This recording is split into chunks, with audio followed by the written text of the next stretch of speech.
Bien. ¿Qué tal? ¿Qué tal? Buenas tardes. ¿Cómo están toda la comunidad CAMES que nos están viendo? También a los que nos están viendo del Zoom. Buenas tardes. Hoy día jueves vamos a atender un tema muy interesante.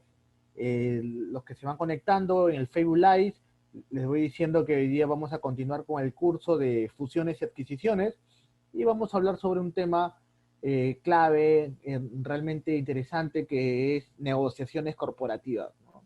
Dentro del proceso de alguna adquisición de empresa o de fusión de una empresa y luego de la etapa de due diligence que vimos en el módulo anterior, nos toca ver el aspecto de la negociación ya corporativa entre las partes, ¿bien? Entre el comprador y el comprador de la empresa y el vendedor de la empresa, de la sociedad, que está vendiendo parte de la empresa, que está vendiendo la totalidad de la empresa, o también puede estar vendiendo alguna unidad no estratégica del negocio, ¿no? Y quiere generar capital, generar caja al final. Bien, a los que nos están viendo del Facebook, mi nombre es Gerson Hernández, esto es parte del curso Fusiones y Adquisiciones, y cualquier consulta que tengan lo pueden hacer ahí en los comentarios, nosotros encantados de poder responderlo, igual a los que nos están viendo desde el Zoom. Bien, negociaciones corporativas es el tema de hoy, acompáñame. Bien, vamos a plantearnos rápidamente.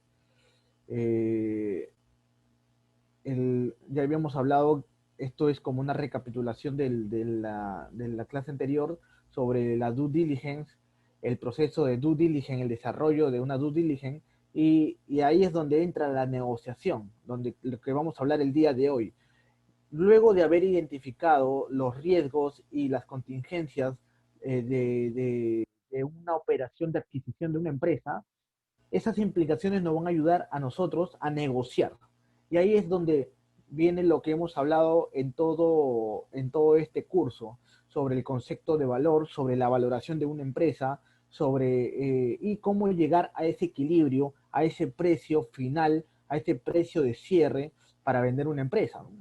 Si tú estás en una operación de una empresa, lo más sensato es preguntarse cuánto debo pagar por esta empresa, cuánto debo pedir si estoy vendiendo mi empresa, y luego del proceso de due diligence viene inmediatamente esta etapa que es de la negociación corporativa. Bien, algunas consideraciones generales que hay que tener en cuenta sobre los procesos de negociación, te los voy a compartir rápidamente, ¿sí? Para tener como un marco referencial, un contexto. La negociación en procesos de M&A, en procesos de adquisición y fusión de empresas, no son, la verdad, ampliamente estudiados, no están muy clasificados dentro de la literatura, ¿no?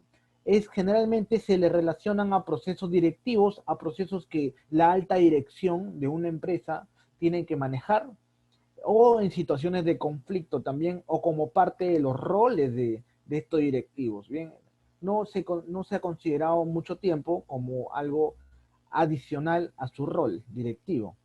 Asimismo, la literatura en cuanto al tema de negociación es diversa, es difusa, es amplia. Hay mucha bibliografía sobre negociaciones, pero específicamente sobre los procesos de negociación en transacciones M&A, en transacciones de fusión y adquisición de empresas, no está muy detallada, muy especificada, ¿bien? Entonces vamos a encontrar gran diversidad.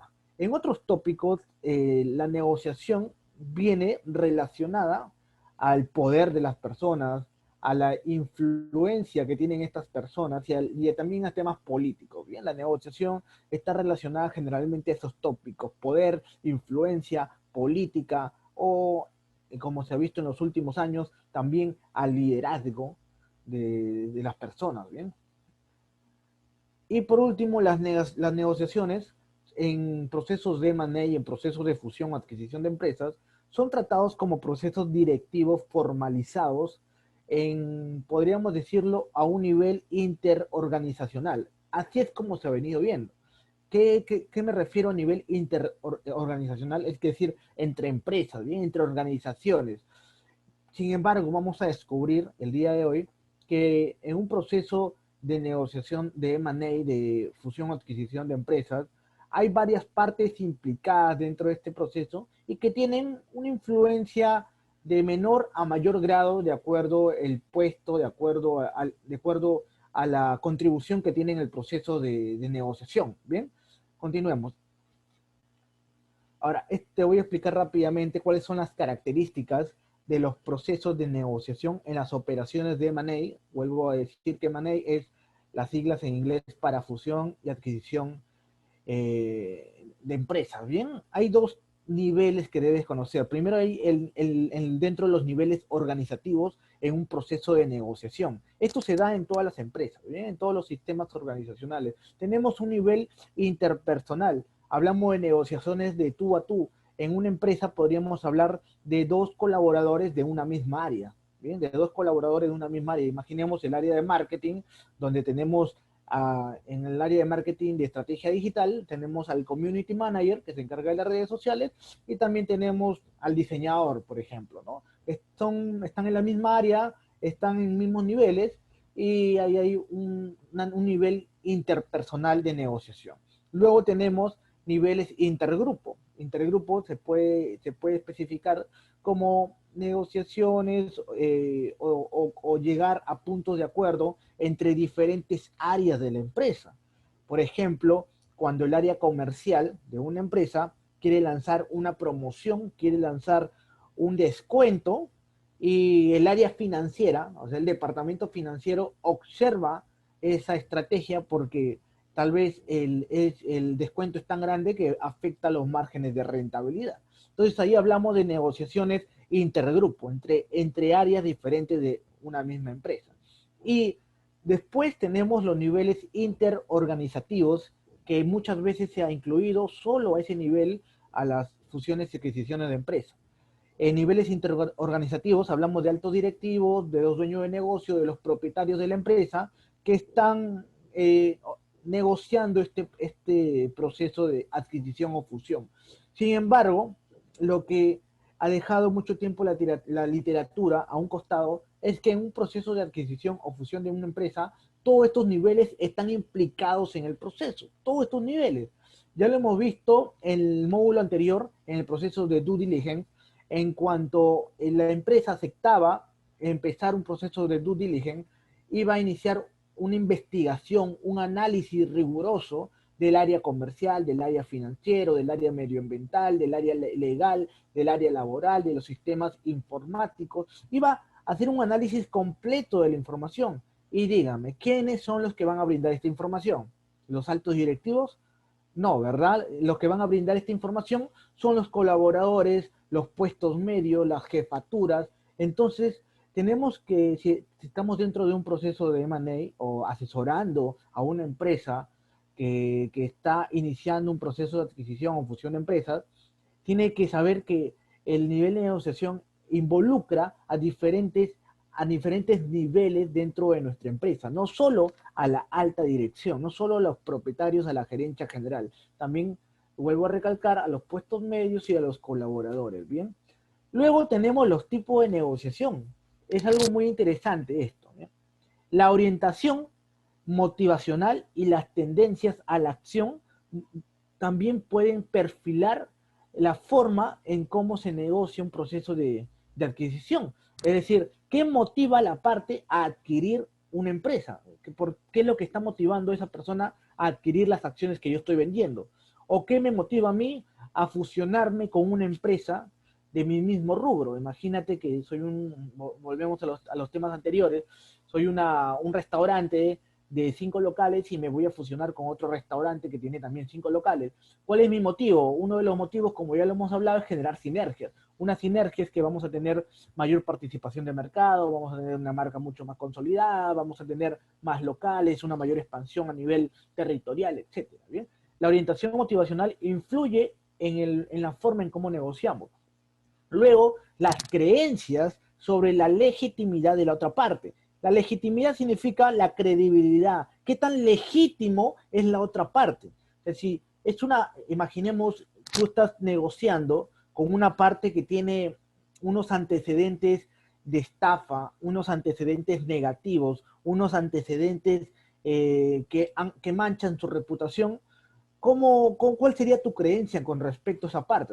La negociación se tornaría medio diferente y podrías tomar otras actitudes de acuerdo a esas creencias que tienes sobre esa persona, sobre la otra parte.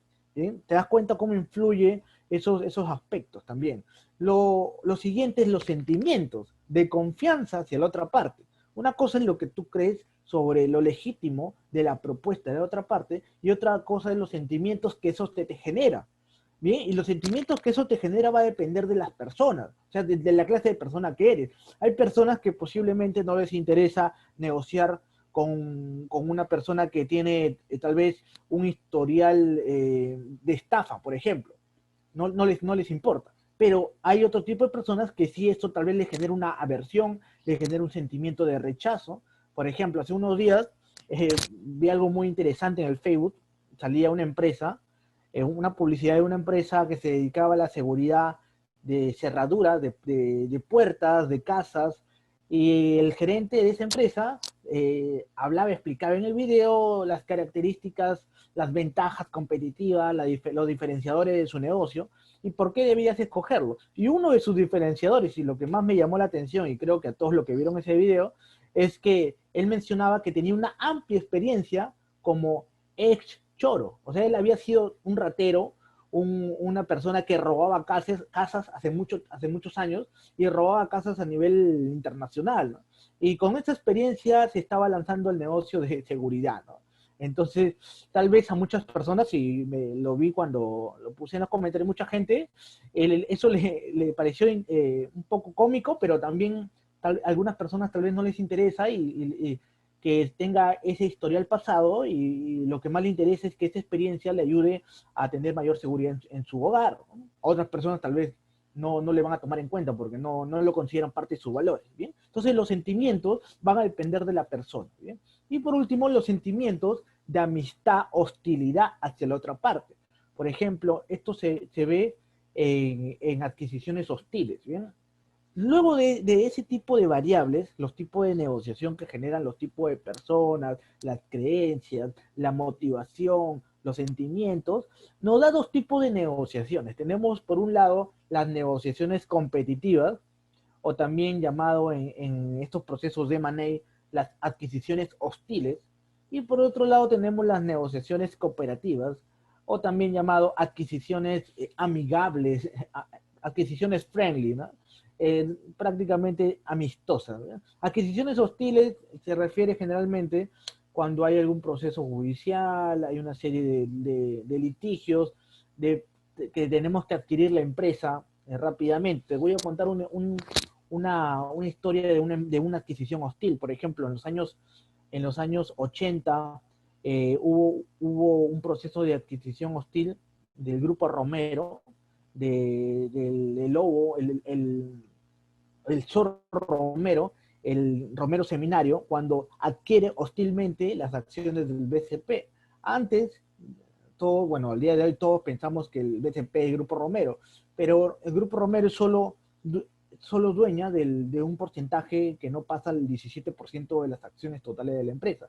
Luego, los demás dueños son los Brescia Caferata, son los italianos, los franceses, entre otros accionistas minoritarios.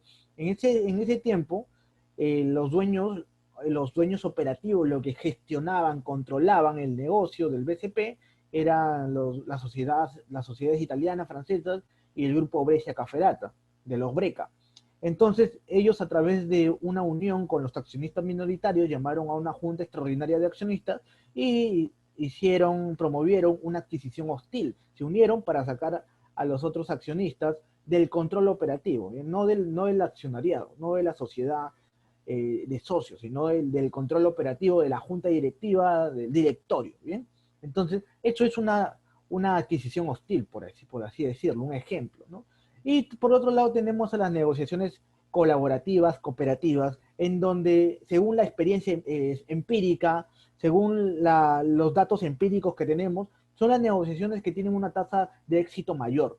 Bien, tener una negociación colaborativa genera un desenlace más positivo para las partes. Bien, vamos a aprender les voy comentando lo que nos están viendo, que al final les voy a explicar sobre un modelo de negociación probado que tiene bases científicas, que es el modelo de negociación de Harvard, ¿no? Este modelo creado por el doctor Fisher, donde muestra cómo lograr una negociación colaborativa. Bien, eso lo vamos a ver en la última parte. Y cómo este modelo nos puede ayudar en estos procesos de manejo. Bien, continuemos.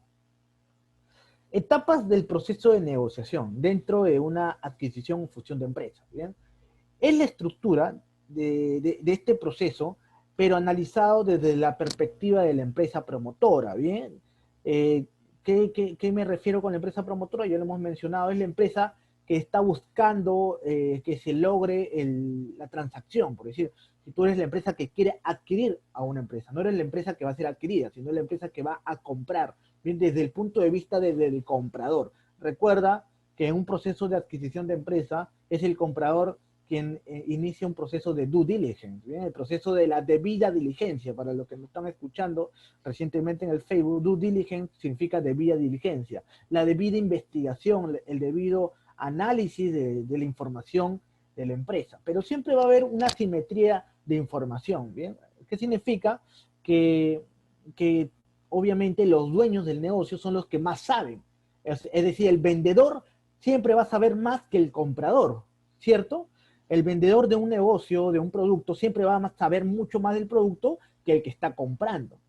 Y eso en las operaciones de fusiones o adquisiciones es mucho más complejo, porque hablamos de un negocio, hablamos de una inversión compleja y de montos monetarios mayores. La forma de reducir la brecha de esta simetría de información es a través del proceso de due diligence que hemos visto en el módulo anterior, ¿bien? Investigando la empresa y obteniendo un análisis riguroso para saber si continuamos con la operación o desestimamos la inversión o cambiamos las condiciones o colocamos cláusulas dentro del contrato que nos dé garantías. Bien, continuemos. Ahora, este proceso que te voy a mencionar es desde el punto de vista del comprador, bien, de la empresa promotora. Recuerda que tú eres, si eres el comprador, eres el que tiene menos información en este proceso. Bien, son 3 etapas claramente diferenciadas. Tenemos primero un contacto inicial, un proceso de negociación inicial, bien, porque ya hemos tenido contactos iniciales con la empresa. Bien. Luego está una etapa de desarrollo de las negociaciones. Vamos a empezar a poner las cartas sobre la mesa.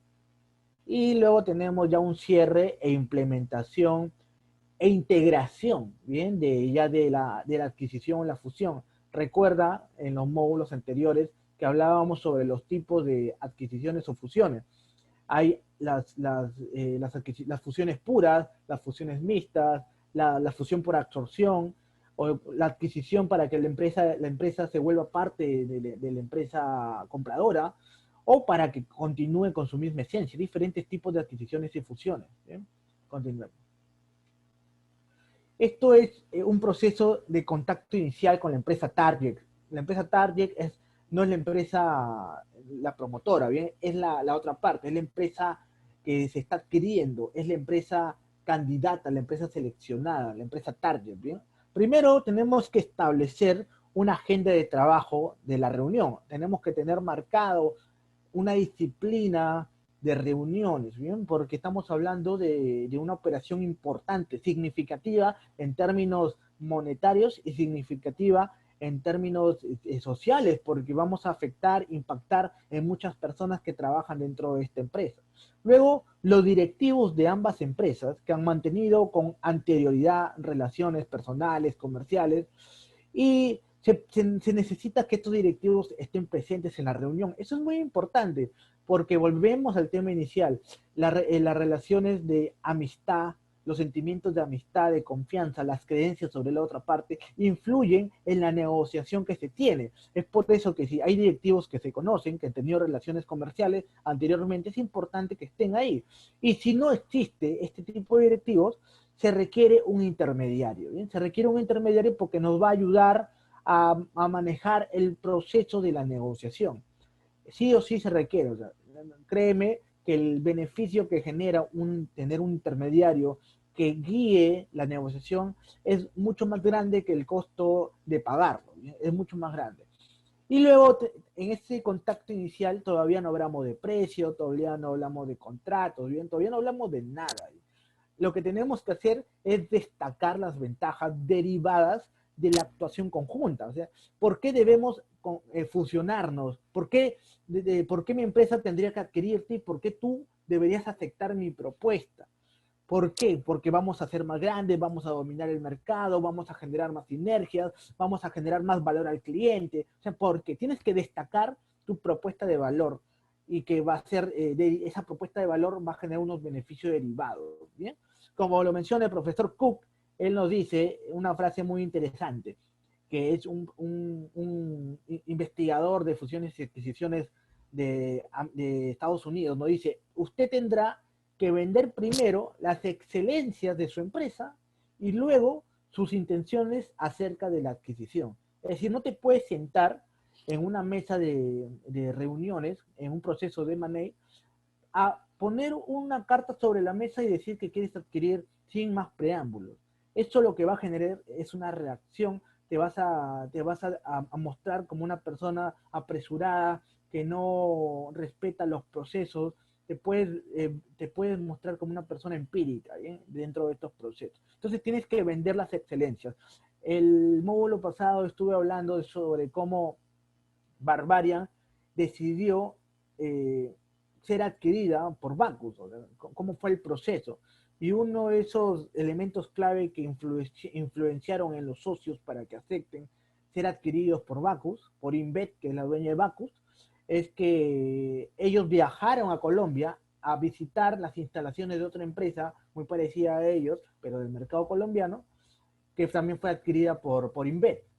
Entonces, ellos se dieron cuenta que mantenían la esencia, mantenían la cultura, mantenían lo que se había creado inicialmente, a pesar de haber sido adquiridos. Es decir, en ese momento de la negociación, lo que quiso hacer Invet es demostrarle que si así Barbarian fuera adquirida por este grupo, este holding cervecero internacional, se iba a mantener la marca, su sustancia que lo hace característico, ¿bien? Entonces es importante en este paso inicial de la negociación vender las bondades de la unión, de la adquisición, de la transacción que vamos a querer realizar, ¿bien? En una primera etapa. Viene la segunda etapa, ahí ya comenzamos a poner cartas sobre la mesa, ¿bien? ¿Cuál es la segunda etapa? Esto, desarrollo de las negociaciones con la empresa Target, ¿bien? En este momento tenemos que ver que tenemos que definir la naturaleza de los objetivos perseguidos.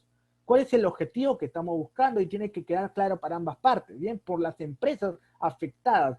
¿Por qué? Porque esto va a determinar el grado de interdependencia entre ambas partes, entre la parte compradora y la parte vendedora, ¿bien? Cómo se van a mezclar estos objetivos y ver si están alineados hacia una misma dirección. ¿Bien? Segundo, las negociaciones están sujetas a presiones ejercidas por diferentes grupos de interés o stakeholders. ¿Qué significa esto, Gerson? En una empresa, como lo he mencionado hace un momento, no solo hablamos de altos directivos, hablamos de mandos medios, de colaboradores, hablamos de los accionistas, accionistas pasivos, accionistas inversionistas, hablamos de los proveedores, hablamos de los mismos clientes. Entonces son diferentes grupos de interés que tienen que ejercen presión a las partes y sobre todo a la parte que está vendiendo su empresa, ¿no? Tal vez la presión de los clientes a no dejarse comprar por una gran empresa internacional puede hacer que menoscabe su reputación frente a este grupo de clientes, ¿no? Entonces hay cosas que evaluar además de las personas que están metidas en la mesa de negociación. Tres, las características físicas y del ambiente, o sea, el lugar donde se hace la reunión, donde se desarrollan estas negociaciones, tienen un impacto sobre los resultados de la misma. Esto se basa en una serie de investigaciones de diferentes especialistas internacionales que vieron que donde se realizaba este tipo de negociaciones influenciaban en el ánimo, en el ambiente de la negociación. Es decir, si era un lugar cálido, un lugar con aire acondicionado, un lugar tranquilo, silencioso. Era mucho más fácil negociar que en un lugar donde había bucha, donde había desorden, donde había, o sea, donde no era un lugar cómodo, ¿no? Entonces, es interesante tener esto en cuenta porque si vas a negociarlo, tienes que negociarlo en un lugar correcto. Ahora, hay también, esto no es parte de una investigación, sino más bien de una experiencia empírica, que muchas veces estos grandes negocios no se cierran en una mesa de reuniones, en un directorio, sino se cierran en un lugar específico como un restaurante, como el palco de un estadio, en una casa de playa, o se cierra en un lugar específico en la casa, en un lugar del campo, se cierra en un lugar mucho más cómodo donde las partes se relajan y la negociación se vuelve más amigable, ya que al final en una mesa de reuniones no solo están los directivos, sino están sus asesores, está su equipo, y hay la presión de quedar bien, ¿verdad? Hay la presión de que si el otro me está dando una oferta, yo tengo que mostrarme, esa oferta tiene que ser digna de mí, si no, está menoscabando mi reputación, y al final es una batalla de egos, ¿verdad? Es una batalla de egos en donde la parte que cree que se está viendo afectada no da su brazo a torcer, ¿bien? Y por último, el factor tiempo y el establecimiento de una fecha límite influyen en el resultado final de la negociación. ¿Qué significa? Que tenemos que poner una fecha final para lograr esta negociación. No podemos decir, bueno, vamos a evaluar tu empresa, luego de la evaluación nos sentamos a negociar, pero la negociación continúa, continúa y continúa, semana tras semana, se alarga, se alarga, se alarga, y posiblemente pasa un año y aún no se logra avanzar en un cierre final de la negociación. Entonces, ¿qué se hace? Antes de empezar este tipo de situaciones, se tiene que marcar una fecha límite. Por ejemplo, imaginemos que estamos en un proceso de adquisición el día de hoy, 27 de agosto, y tenemos como fecha límite antes del 25 de diciembre del 2020, antes de Navidad de este año, ¿no? Entonces nos pone una fecha límite para avanzar con las negociaciones y poder aclarar todos esos puntos que han quedado sueltos o que nos ha mostrado la due diligence que hemos hecho. ¿Bien? La due diligence recuerda que nos da información para poder negociar. Si tú en un inicio, cuando fuiste o buscaste una empresa candidata para adquirir, esta empresa candidata te dio su precio, su precio referencial, su precio, su propuesta, su oferta de precio para ser adquirida. Imaginemos, solo como ejemplo, 15 millones de soles, ¿no? Solo como ejemplo. Pero luego de la due diligence, tú te diste cuenta que esta empresa tiene ciertos riesgos laborales, riesgos informáticos, ciertas contingencias en la parte comercial, y eso te hace ver que la valoración que la otra parte te había planteado no es 15 millones de soles, sino tal vez teniendo en cuenta todas las modificaciones, todas las implicaciones, es a lo mucho 11 millones de soles, ¿no? Esa es la valoración que te ha dado la due diligence. Ahora, con esa información, aquí es donde se tiene que negociar, porque siempre el vendedor va a querer jalar el precio hacia lo más alto y siempre el comprador va a querer jalar el precio hacia lo más bajo. Es algo, es algo normal, pero como vamos a ver, estas negociaciones de suma cero, en donde hay un ganador y hay un perdedor, siempre generan relaciones que no son sostenibles en el tiempo. Y eso no queremos. Queremos un ganar-ganar, en donde tanto la parte compradora y la parte vendedora de este proceso de M&A generan un beneficio mutuo, ¿bien? Ahora, el profesor Sebenius, otro investigador de adquisiciones y fusiones en Estados Unidos, nos menciona, cada negociación contiene al menos tres negociaciones diferentes. Cada negociación contiene tres negociaciones diferentes. Una a través de la mesa de negociación y una a cada lado de la misma, y cuáles pueden llegar a ser mucho más difíciles. ¿Cómo es eso, Gerson? Recuerda que no solo hablamos de los propietarios que están negociando la venta o la compra de la empresa, sino también tenemos a su grupo de asesores, tenemos a la familia que está detrás de cada uno de estos directivos y que también pueden influenciar. Recuerden lo que hemos hablado muchas veces dentro de las empresas familiares, que cerca del 90% de negocios en Latinoamérica son de propiedad familiar. Entonces, cuando se está negociando un proceso de adquisición o venta, hay una familia empresaria que está detrás del directivo que está negociando el proceso de venta. Entonces hay que tener esto en cuenta, esta información, para poder manejar mejor la negociación. ¿Bien? Continuamos. Cierre e implementación. Esto es muy importante, porque ya cuando tenemos una negociación más equilibrada, se procede en la etapa de redacción y firma de documentos, ¿bien? Que recojan los acuerdos y los desarrollos de procedimientos que permitan su posterior implantación y control. Es decir, cuando ya se llegó a un acuerdo de compra, es hora de redactar los documentos finales, los contratos, los acuerdos de confidencialidad adicionales, los de acuerdos de exclusividad, las garantías. Recuerda que si tú como adquiriente de una empresa y hay ciertos riesgos, tú puedes poner cláusulas de garantía, que si algún problema, alguna contingencia saliera a la luz, esta cláusula de garantía va a ser indemnizada por la empresa vendedora. O sea, hay ciertos mecanismos jurídicos, legales, que te permiten, que te dan seguridad a la hora de la compra-venta de una empresa. ¿Bien? Ahora, en las operaciones de fusiones y adquisiciones, en esta etapa se redacta en primer lugar la carta de intenciones, ya lo habíamos mencionado, o el acuerdo de principio, ¿no? Procediéndose en un momento posterior la redacción y firma del acuerdo definitivo. ¿Bien? Podemos colocar una carta de intención con las cláusulas más importantes, con los acuerdos de pago, con los pagos iniciales y un cronograma de depósitos que nos va a permitir continuar con la negociación.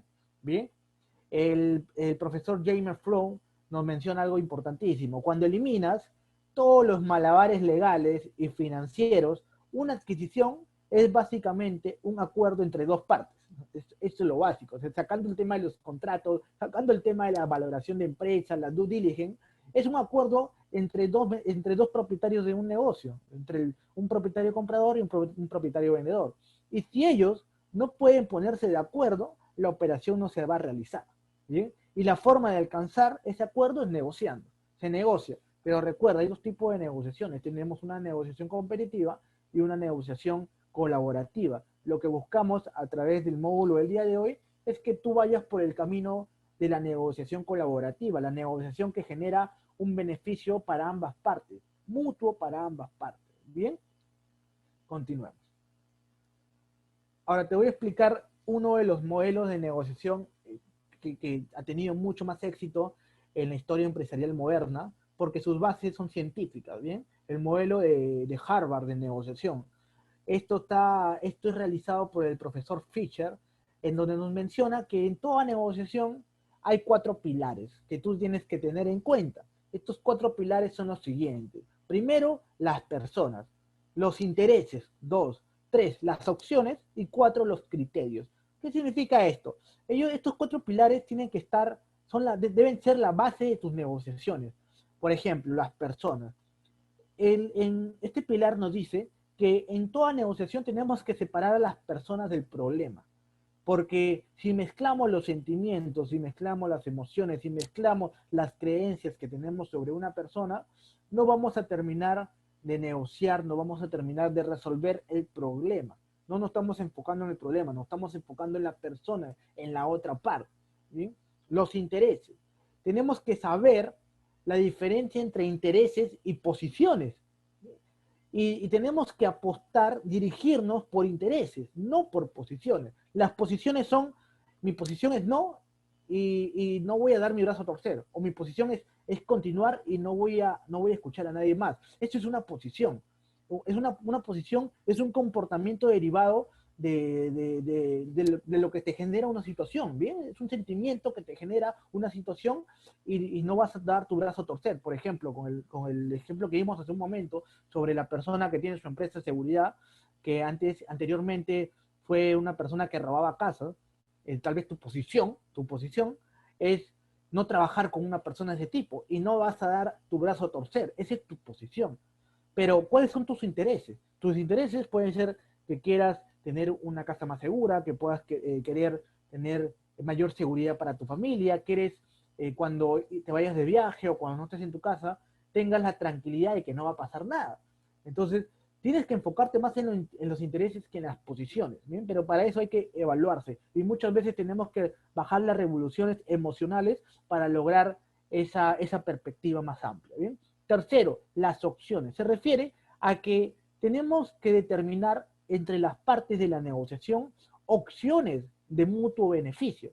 No solo se trata de una parte la que tiene que ganar, ¿bien? Sino se trata de que ambas partes tienen que generar un beneficio mutuo. Y por último, los criterios. Dentro de toda negociación exitosa, según el modelo de Harvard, es que se tiene que determinar unos criterios objetivos que nos permita tomar una decisión. Por ejemplo, una decisión en cuanto a precio, en cuanto a tiempo, en cuanto a personal, en cuanto a talento humano que pueda haber en la empresa, etcétera, etcétera. ¿Bien? Pero tenemos que determinar esos criterios objetivos. ¿Bien? Entonces, estos 4 pilares tienen que ser las bases de tu negociación. Ahora, si quieren ahondar más en este proceso de negociación de Harvard, les invito a que puedan, hay mucha literatura sobre este modelo de Harvard, todavía no está ampliamente divulgado, pero créame que es muy, muy poderoso sus cimientos y su aplicación práctica. ¿Eh? Siguiente. El modelo Harvard, aparte de los 4 pilares de toda negociación, contiene 7 elementos que caracteriza a todas las negociaciones. Bien, tenemos a los intereses, las acciones, las alternativas, la legitimidad, la comunicación, la relación y el compromiso. El método de Harvard de la negociación, que fue una metodología, como mencioné, diseñada por el doctor Fisher, pero hace mucho tiempo, hace casi más de 40 años, en 1980, demuestra que hay 7 aspectos básicos que debe tener en cuenta para enfrentar situaciones en las cuales, escucha esto, en las cuales se necesite llegar a acuerdos, pero sin perdedores. Este modelo no se basa en un modelo, en una negociación competitiva, en donde uno gana y el otro pierde, ¿bien? Porque generalmente eso significa una competencia. En una competencia siempre va a haber perdedores y siempre va a haber un ganador. Pero aquí no estamos buscando una negociación competitiva, estamos buscando que se haga una negociación colaborativa, cooperativa, una negociación que logre una situación en donde no haya un perdedor. ¿Bien? Estos 7 elementos son los siguientes. Primero, los intereses. Cada parte tiene intereses diferentes, que está motivado por sus propias necesidades, sus propios deseos, sus esperanzas, sus propios temores. Y por eso tenemos que conocer, tenemos que tener empatía para saber qué es lo que está pasando por la mente subjetiva de la otra parte. ¿Bien? El segundo elemento son las opciones. Hay que evaluar toda la gama de posibilidades de llegar a un acuerdo. ¿Cuáles son todas las gamas de acuerdos? O sea, no solo hay una única solución para un problema, hay muchas soluciones. Tenemos que tener en cuenta toda esta amplia gama de posibilidades, porque si solo nos cerramos a una opción, estamos tomando una posición. Y recuerda, si quieres lograr una negociación exitosa cooperativamente hablando, no puedes centrarte en una posición, ¿bien? Sino en los intereses. Si tu interés es ganar a toda costa, eso es muy diferente, ¿bien? Eso es muy diferente. Ahí estás buscando una negociación competitiva. 3. Las alternativas. Tenemos que ver cuáles son las posibilidades de retirarnos, y no solo de tuya, sino de la otra parte.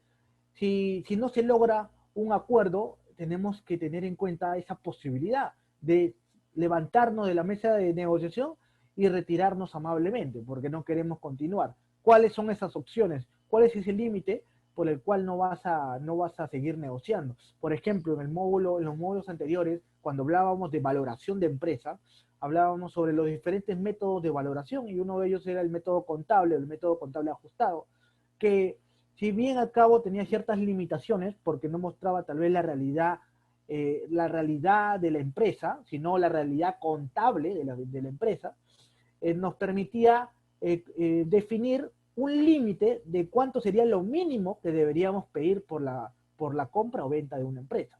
Eso debería ser lo mínimo. Tal vez ese mínimo puede ser una parte de tu alternativa. O sea, si la parte compradora me quiere ofrecer menos de mi valor contable, o sea, yo no voy a continuar con la negociación, te para de la mesa y continuamos nuestra vida.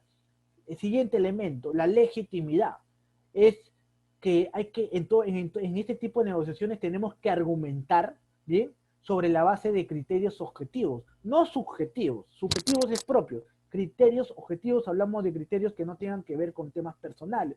Por ejemplo, emociones, sentimientos, creencias religiosas, políticas. O sea, ese tipo de cosas subjetivas van a terminar menoscabando la negociación. ¿Bien?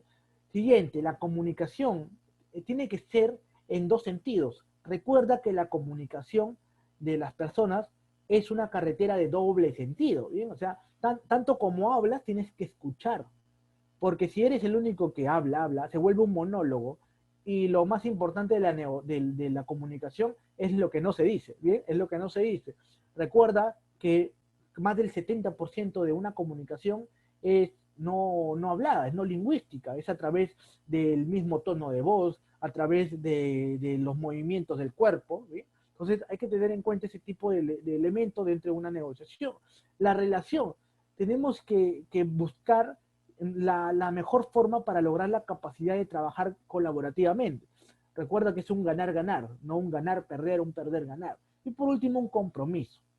El compromiso de cumplir lo que estamos llegando a un acuerdo. Pero este acuerdo siempre tiene que ser evaluado según el NAM. ¿Bien? Es el mayor acuerdo actual posible que se puede lograr en una negociación de este tipo. ¿Bien? Ahora, el modelo de Harvard, su aplicación es la siguiente. Son cuatro cosas muy importantes. Primero tenemos que fijarnos en que debemos crear valor. ¿Se acuerdan del concepto de valor que hemos hablado bastante en este curso? El concepto de valor, si bien tiene en fusiones y adquisiciones, tiene una connotación totalmente monetaria. O sea, es dinero, nada más que eso. El valor, si genera más dinero, vale adquirir o comprar una empresa. ¿Bien? Pero en este momento, cuando hablamos de valor, hablamos también del sentido esotérico, bien, del sentido experiencial, del sentido de que vamos a generar valor en nuestra relación humana, en nuestra relación profesional y sobre todo en la relación empresarial que se está generando también, aparte de los temas monetarios económicos.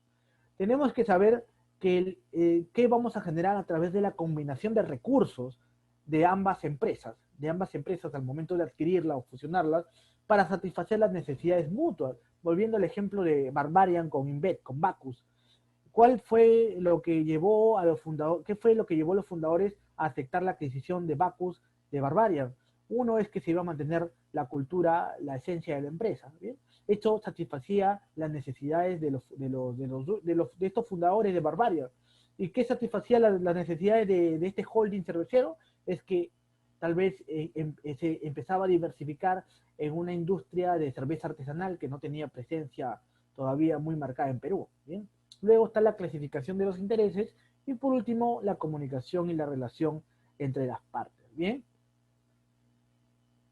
Por último, ya cuando estamos en un proceso de cierre de negociación, tenemos que ver que a medida que se va obteniendo información sobre los distintos aspectos de la sociedad futura, debemos que también analizar la trascendencia legal, cómo estos acuerdos se van a ir colocando a través de cláusulas en el contrato de compra o venta de la empresa. En esta fase del procedimiento, lo normal es que surjan dudas, preguntas y también otras cosas que nos puedan generar alguna incertidumbre. Es importante, como ya hemos mencionado en el proceso de due diligence, es importante establecer un calendario de reunión para poder responder a todas las dudas que generen adicionales. ¿Bien? Y hay que cruzar información y sobre todo hay que eliminar incertidumbre. Bien. A los que nos están escuchando desde el Facebook, cuéntenme, ¿han tenido algún proceso de negociación en donde alguna de las partes no lograba llegar a un acuerdo? ¿Ustedes podrían aplicar este modelo de Harvard? Por supuesto que sí, pero sin antes de irme, quiero compartir un poco de la frase de nuestro estimado Peter Drucker, que nos menciona algo que tiene que ver con la negociación, que aparte de escuchar lo que se dice, es más importante escuchar lo que no se dice, la comunicación no verbal. Entonces, en todo proceso de negociación, sobre todo en un proceso de negociación corporativo complejo, dinámico, como es una adquisición o fusión de una empresa, tenemos que tomar en cuenta todos estos elementos para poder lograr que el acuerdo llegue a buen puerto, ¿bien? Porque si no, no se va a lograr. Todas las partes se van a ver perjudicadas y al final la operación se va a paralizar, se va a obstaculizar, no va a continuar, ¿bien? Entonces, mi nombre es Gerson Hernández. Cualquier consulta que tengan pueden hacerlo los amigos de CAMES, Si tienen alguna consulta pueden hacerlo también en el Facebook. Y si les ha gustado, compartan esta información para que más personas puedan saber cómo negociar efectivamente este tipo de operaciones de M&A. Bien, nos vemos en una siguiente charla sobre fusiones y adquisiciones. ¿Sí? Cuídense mucho. Hasta luego.